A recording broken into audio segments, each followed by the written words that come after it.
Science is supposed to save lives, to heal, to cure. But history tells a different story.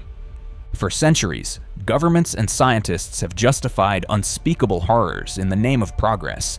They've injected innocent people with deadly diseases, ripped apart human minds to see how far they could break, exposed entire populations to radiation, just to see what would happen.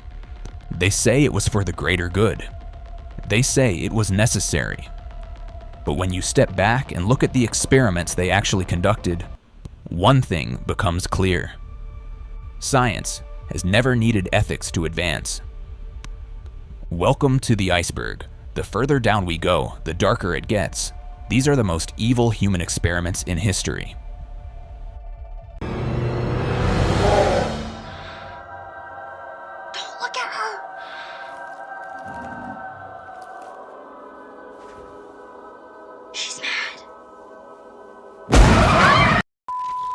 Level 1. The known nightmares.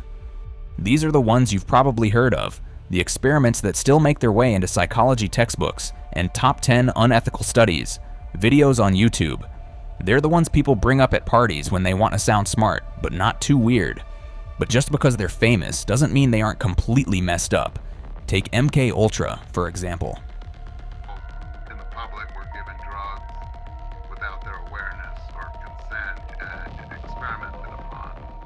Initial projects within MKUltra included Operation Midnight Climax.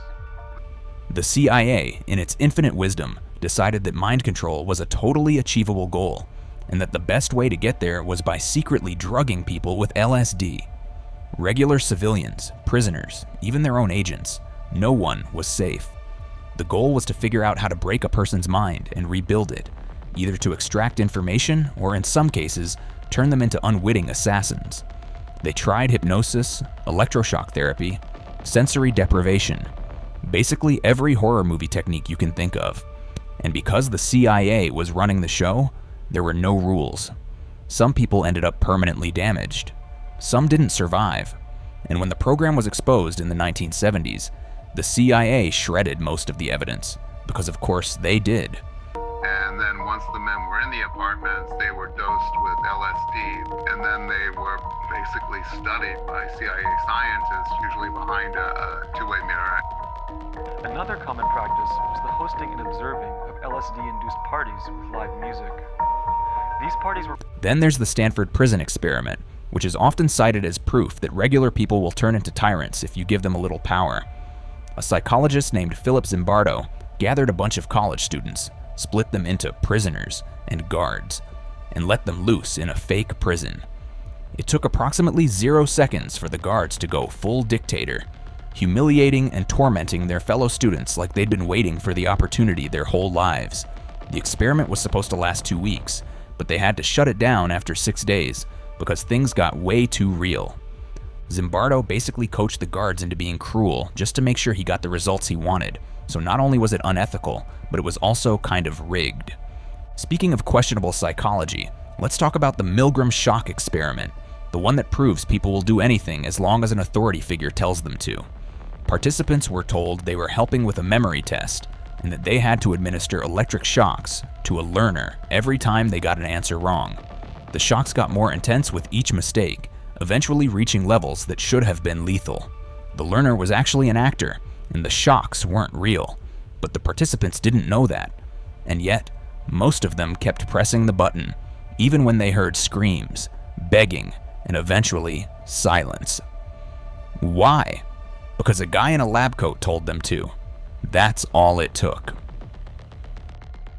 Level 2. The real-life experiments. There are some experiments that sound like the plot of a low-budget horror film, but the worst part? They actually happened. These aren't just unethical, they're full-blown. Are you serious? Levels of disturbing. And in most cases, the people responsible got away with it. College Merrimack sociology professor Lisa Marino Taylor's research has raised the possibility that the Army performed radiation testing by mixing radioactive particles with the zinc cadmium sulfide, although she concedes there is no direct proof. Fucking jerk-off motion. Right. But well, if she's saying this, she must have some reasoning. Do you have weed? Yeah. Which brings us to Operation Sea Spray, a delightful little incident where the US Navy decided to test biological warfare by spraying bacteria over San Francisco. Their goal was to see how easily a city could be attacked with germs. The residents had no idea this was happening. The government insisted the bacteria was harmless, but within weeks, hospitals started seeing patients with rare infections, and at least one person died. Then there's the monster study, which sounds like the title of a cheap horror flick, but was actually a speech experiment on orphans. Researchers wanted to see if they could induce stuttering, so they split the kids into two groups. One group got praise and encouragement. The other, they were constantly criticized and told they would develop a speech problem, even if they had been speaking just fine before. And guess what? Many of them actually started stuttering. They were never told the truth, and some struggled with speech for the rest of their lives. Any answers?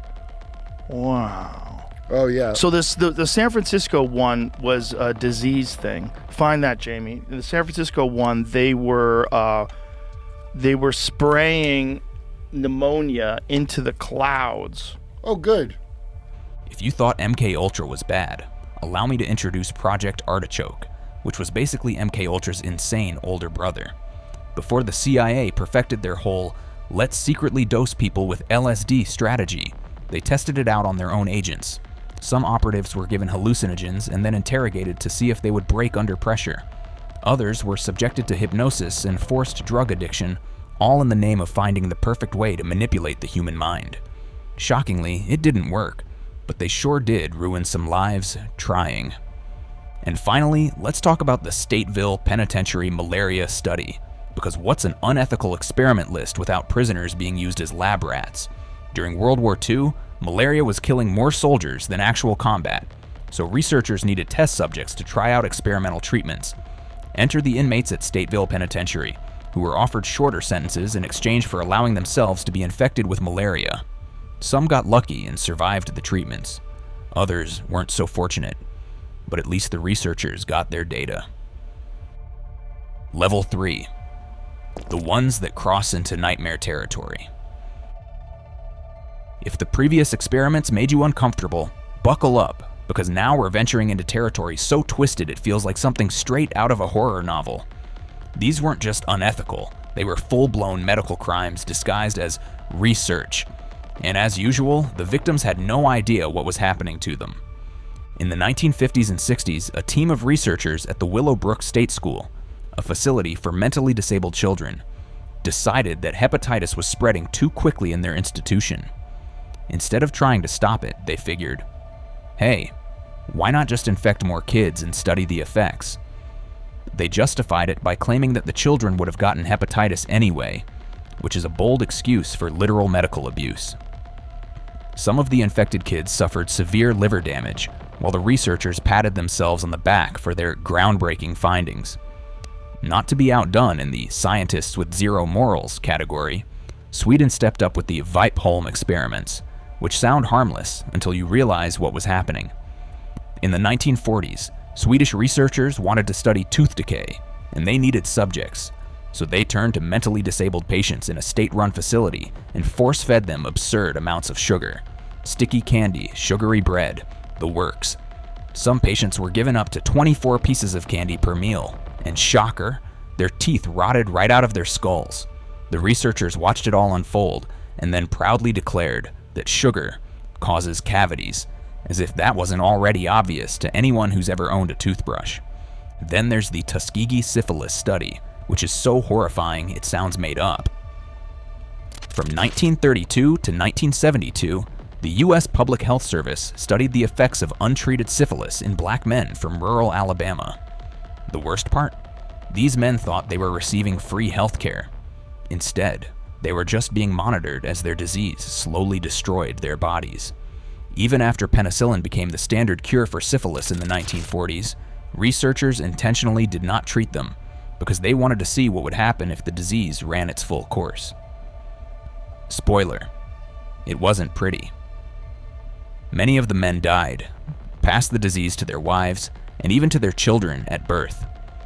The study only ended when the media exposed it in the 70s, proving once again that scientists will keep doing evil stuff until they get caught. As if Tuskegee wasn't bad enough, The Guatemalan syphilis experiments somehow managed to be even worse. Instead of merely refusing to treat infected people, US government researchers in the 1940s went ahead and deliberately infected over 1,500 Guatemalan citizens, including prisoners, soldiers, and even children, with syphilis and gonorrhea. In some cases, the bacteria was literally injected into people's bodies.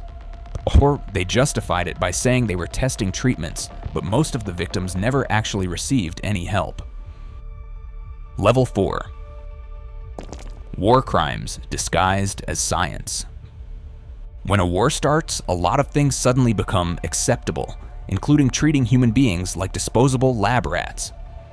The following experiments weren't just unethical, they were full-fledged war crimes, and somehow, many of the people behind them got away scot-free. Today's video covers one of those latter topics. Some of our more recent videos covering topics such as the Romanian part in the Holocaust, the rape of Nanking, and our videos on the Holocaust itself. During World War II, Unit 731 ran a secret lab in occupied China, where they conducted some of the most gruesome experiments in history. They infected prisoners with deadly diseases just to see how fast they would die. They froze people's limbs and then smashed them with sticks to study frostbite. And in a true testament to their lack of humanity, they performed live dissections without anesthesia. Their goal?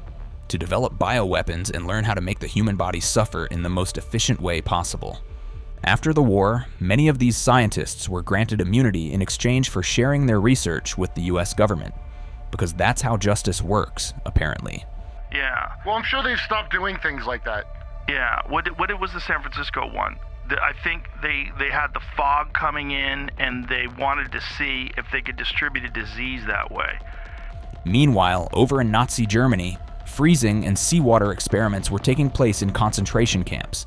German scientists wanted to help their soldiers survive extreme cold, so they decided to test hypothermia on unwilling prisoners.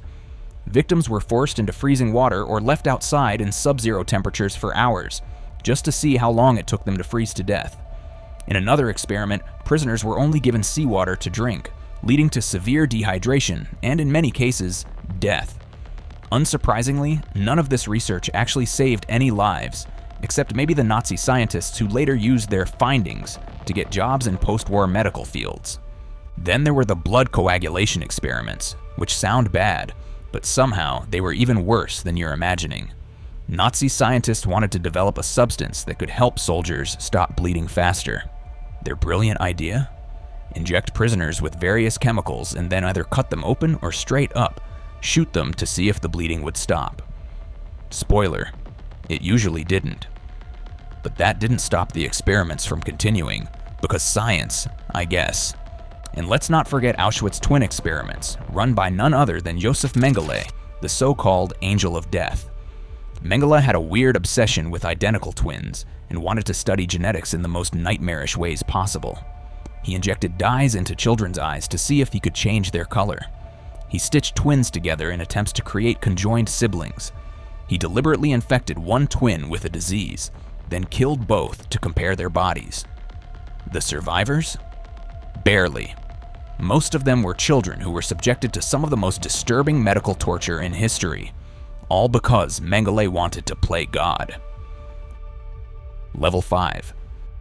The deepest, darkest, and most disturbing. Inmates were never told what they were getting themselves into. Of the 1,200 inmates at Holmesburg, 80 to 90% were experimented on. If you've made it this far, congratulations. You officially have a high tolerance for human depravity. But these last few experiments, they're the ones that make you question whether scientists have ever had a conscience. Take the Holmesburg prison experiments, for example. In the 1950s and 60s, prisoners at Holmesburg prison were used as guinea pigs for dermatological tests. A researcher named Albert Kligman saw the inmates as a living laboratory and proceeded to expose them to skin-burning chemicals, hallucinogens, and even radioactive materials. The result? A lot of men with permanently damaged skin and nervous systems, while Kligman went on to become a respected dermatologist. Then there's Operation Midnight Climax, where the CIA decided to test LSD by secretly drugging civilians. They hired prostitutes to lure men into safe houses, then dosed them with acid while agents watched through one-way mirrors. The goal? To see if the combination of sex and LSD could be used for mind control. The result? A lot of confused men waking up with no idea what had happened. And let's not forget Project 4.1, where the US government exposed Marshall Island citizens to nuclear fallout on purpose, just to see what radiation does to the human body. The Vietnam veterans, for years, were screaming for attention, screaming for help. Many of my brothers have died when you sat up there and played political bullshit. Gentlemen, we can't wait. People developed horrifying cancers and birth defects, and the government took notes instead of helping. Finally, there were the Cincinnati radiation experiments, where scientists tested extreme radiation doses on unwitting cancer patients, essentially using them as human test dummies for nuclear warfare research. Many of the patients died, but hey, at least the researchers got their data. So, what did we learn? If history has taught us anything, it's that governments and scientists will keep pushing the boundaries of human cruelty until someone makes them stop. The real question is, what horrifying experiments are still classified today?